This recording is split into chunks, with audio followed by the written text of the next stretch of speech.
Yo, what's good? It's your boy Dare, and I promise we'll move on after this one.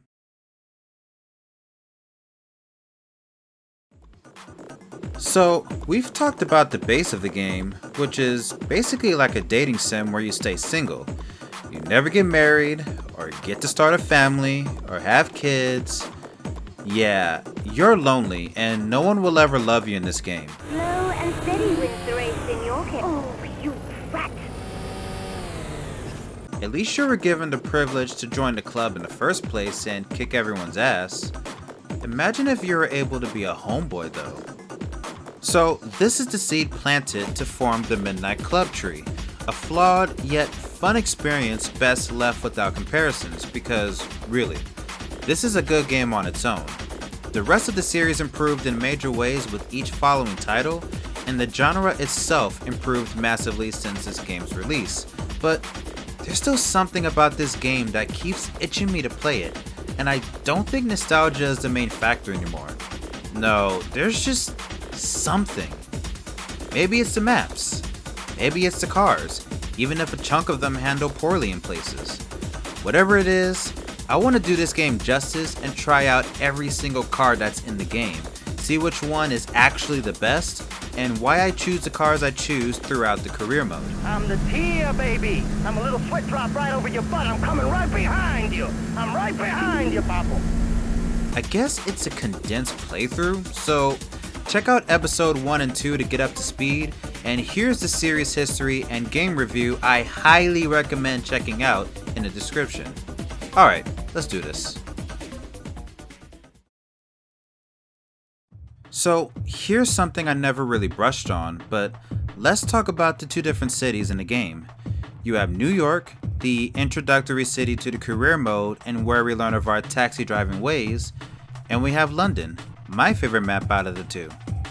New York in this game, and this game in general, takes place a year before September 11th, so we can explore around the Twin Towers and even have a few races around it. Aside from that, the city is more grid-like with a few bends along the outskirts, but otherwise has a more blocky configuration. The buildings don't all look the same, as different regions of the map will have different styling cues to distinguish between districts. There are multiple shortcuts along the grid-like map, another way to keep the racing experience exciting, and some of them are just about mandatory if you want the best chances of winning. You see that arrow right there? It simply points to where the next checkpoint, or in the case of unordered races, the nearest checkpoint is located, but doesn't actually point to the streets that you'd have to take to get there. That's where the minimap becomes your best friend, the only friend you'll make in this entire game. Well, maybe except for Kareem and Anika, but Kareem still doesn't let you be a homeboy, and Anika just disappears as soon as you beat her. The minimap will be your first homeboy in the game. London is much less grid-like in configuration and more windy in several areas, often with differently shaped neighborhoods and plenty of shortcuts to take full advantage of the scenery here, which is very different than the stylistic personality of New York. There are several large parks you can explore and drive along in the grassy terrain, and the different buildings and objects on the street, as well as the different traffic cars that appear, help establish a different tone in the city so the career mode doesn't quite stagnate as much. There's even two underwater tunnels that connect between the southeast portion of the map and allows you to enter it from both ends, further adding to the accessibility of each nook and cranny of the city. I can see why Kareem likes racing here. The city's nice, especially since Angel Studios actually included this city to an earlier title, Midtown Madness 2, but completely redid it from scratch for this game. I love it!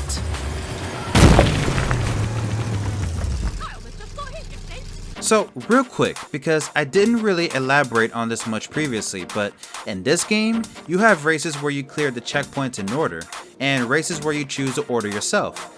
For example, Emilio's first race is ordered, because each checkpoint has a fixed sequence.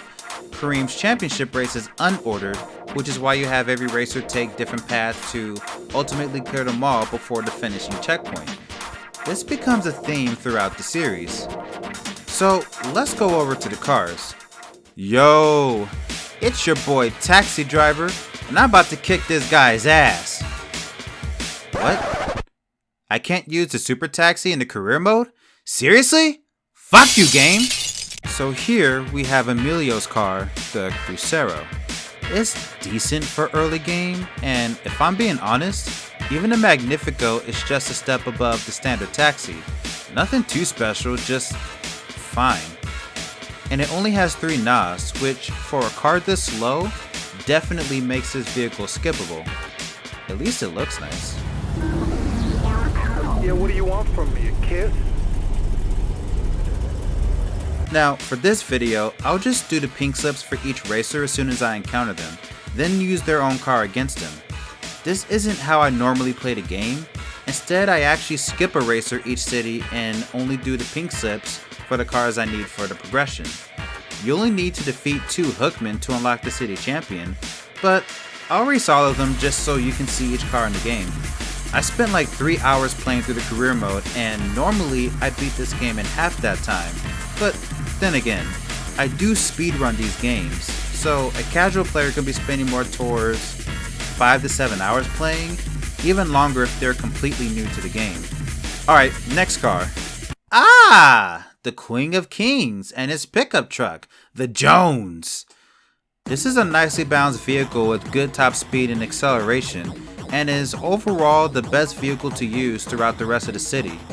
Of course, the J450 is the best variant of it. I like this truck, and Larry isn't too difficult to beat nor follow, and for some reason, his second waypoint race is usually the one I have more trouble with here and there. The AI aren't too incompetent here. It's the Piranha that hiding behind the wheel. It likes to drive very fast. Its cornering ability is what makes it stand out from the other cars in New York. However, its top speed leaves much to be desired. You're fast. Ugly, but fast.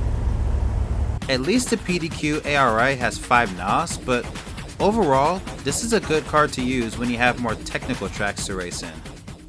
So far, we have the Crucero, Jones, Piranha, and the Taxi. This is how I'll rank them here for now. Since we don't have access to the Marauder nor the Super Taxi in career mode, I'll add them to this list later.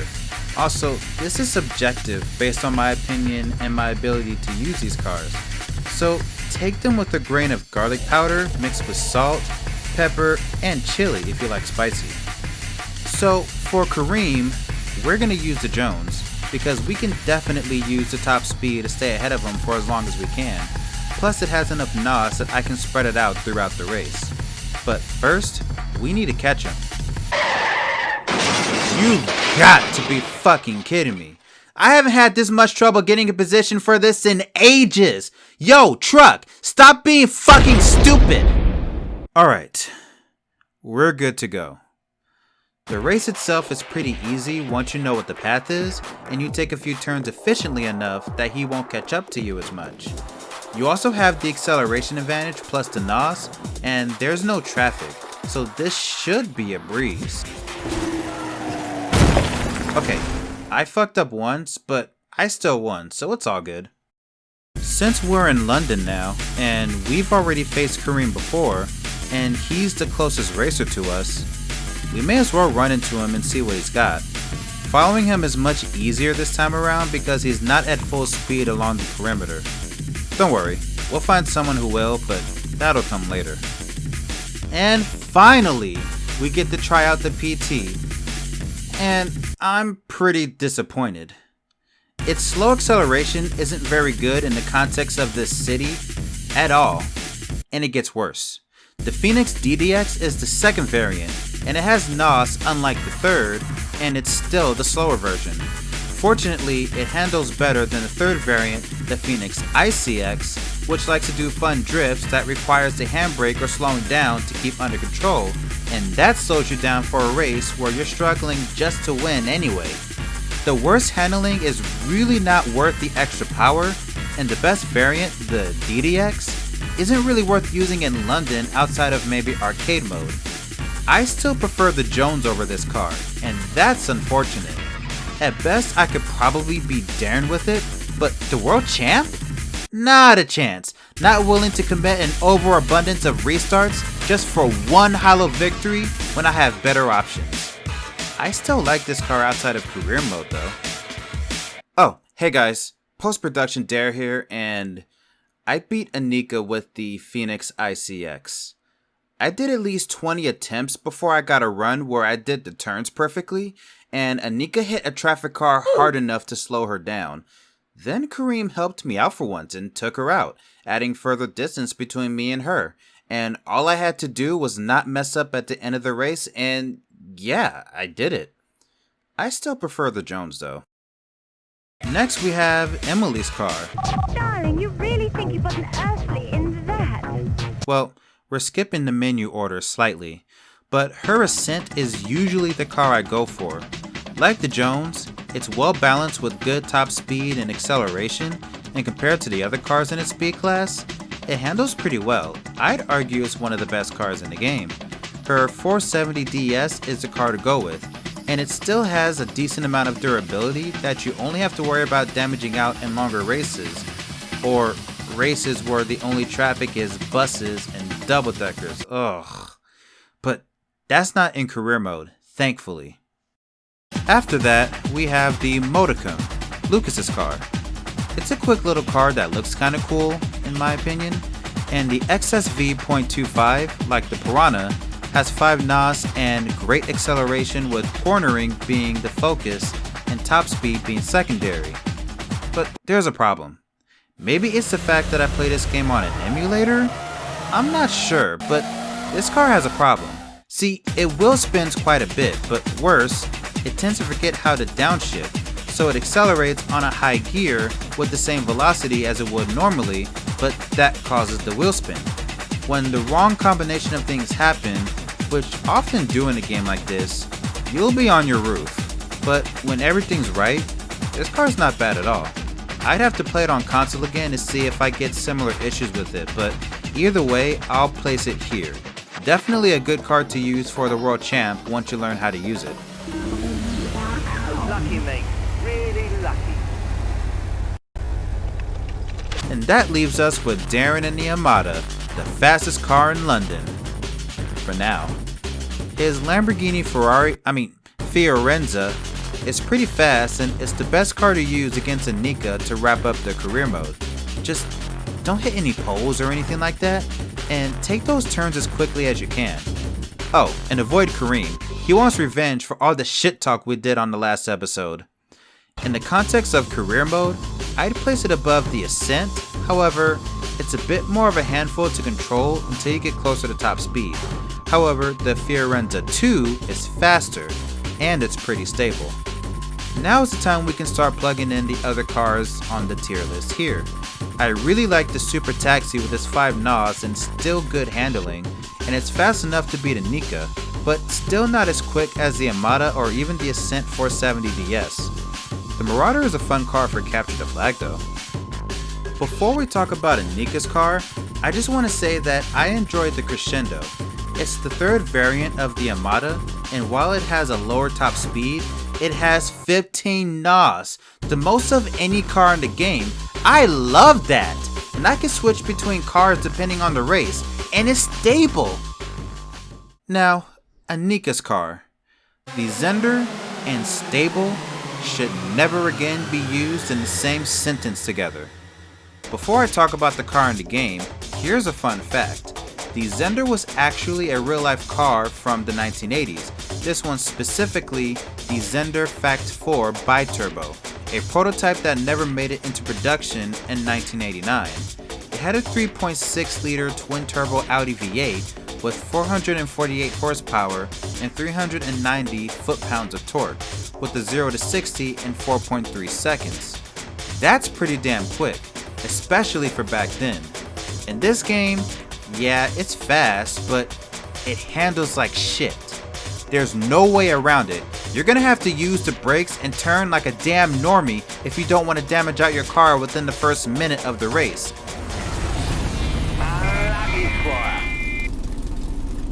Not only is it really fast, but it twitches and it's fragile, so if a pencil falls on it, that's it, the car is totaled. And the Type S, the hover car, It's fast as hell, but handles like cow maneuver that not even grass can grow from. What the fuck is a straight line? Asks the Zender Type S.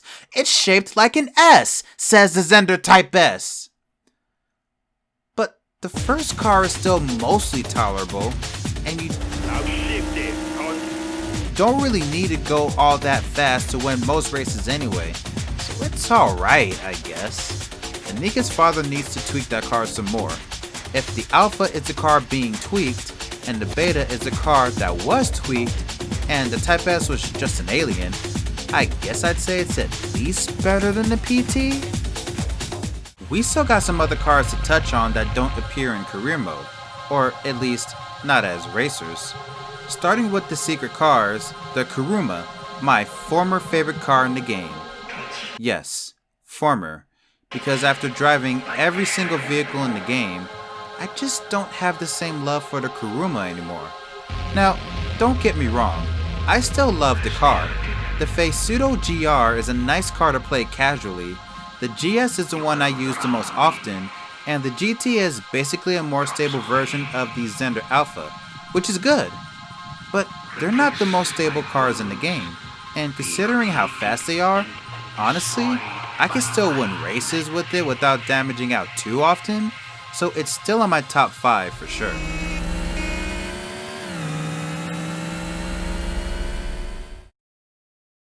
So, I hear you want to retire from being a taxi driver. Well, we got options for you. You can submit your application today to be a bus driver, where you'll be going so slow that even Amelia will be laughing at you. Yo, Papo, this ain't no race, this is a pro mother session. And good luck trying to take tight corners in this thing. You'll need it. Don't like that? Well, why not be an ice cream truck driver? Everyone loves ice cream, even those who are lactose intolerant. Hell, even Kareem loves ice cream, and he even lets you win the race when you're in one. I promise you, if you bring this thing out, I guarantee you, every racer and their children will be waiting in line at the finish for that succulent, frosted ice cream. How the hell did you manage that? Plus, it's summertime, just about, but don't worry. Let's say serving frosted desserts and spiking everyone's blood sugar isn't your thing. We got you covered. You can be parking enforcement. Never mind the fact that the front wheel is crooked and the entire frame itself isn't balanced. With this thing, you can issue parking tickets for racers who are moving too slow. And the best part is, you get full profit of the fees they dish out. Also, you can do 360s like it's no one's business if you get bored. Or, you can join the police, where we stand for the protection of all citizens, and street racers are to be treated with caution. The best way to stop racers isn't to ram them. No. The best way to arrest them is to beat them at their own game. Race them and show that the police force won't stand for slow racers, and all who can't hit at least 170 miles per hour shall be punished to the maximum extent of the law.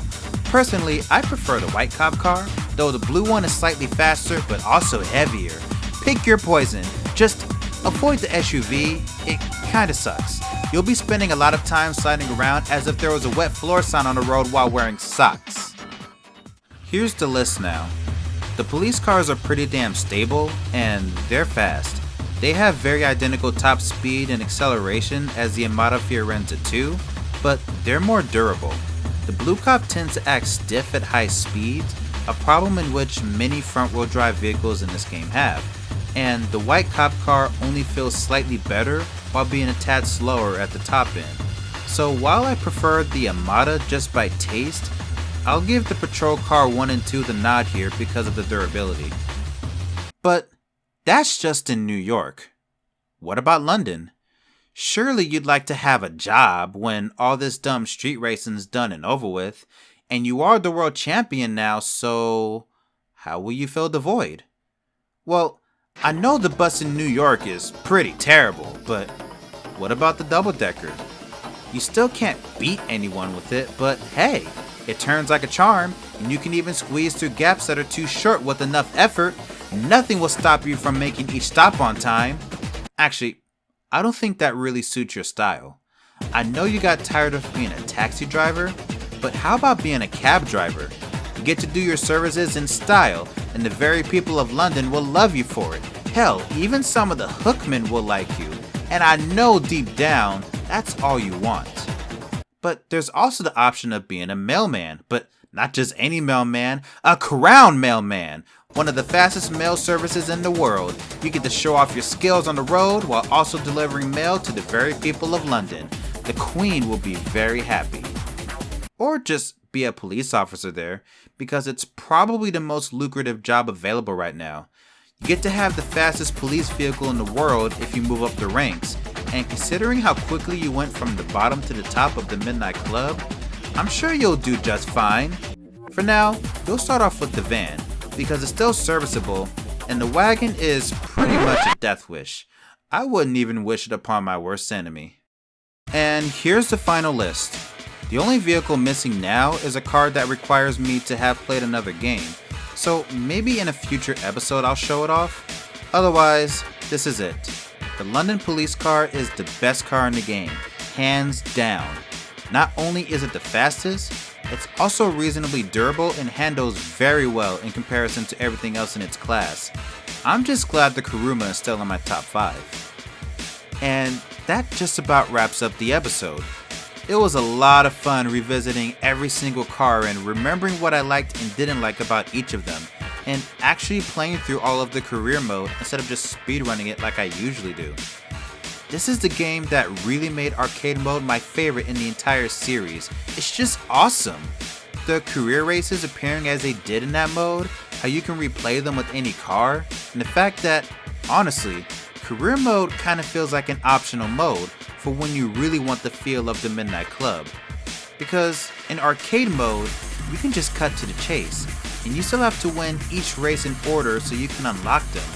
The only car you can't get is the Type S. You have to complete career mode and beat every racer in it before taking on each champion. And honestly, considering how that car is absolute garbage, it may not even be worth it unless you just want to add it to your collection, or if you're like me, actually enjoy this game quite a lot. But that's essentially what the Midnight Club is when you break it down. A game of choice. You decide how your venture to the top is going to be. You decide whose car you want to beat everyone with. And you decide whether or not it's worth the trouble following them, especially if you can't keep up with them on a straight line. You choose how you want to finish a race. You choose how fast or slow you want to be. The game doesn't care what you choose, because Midnight Club Street Racing is just happy that you took the time to experience it.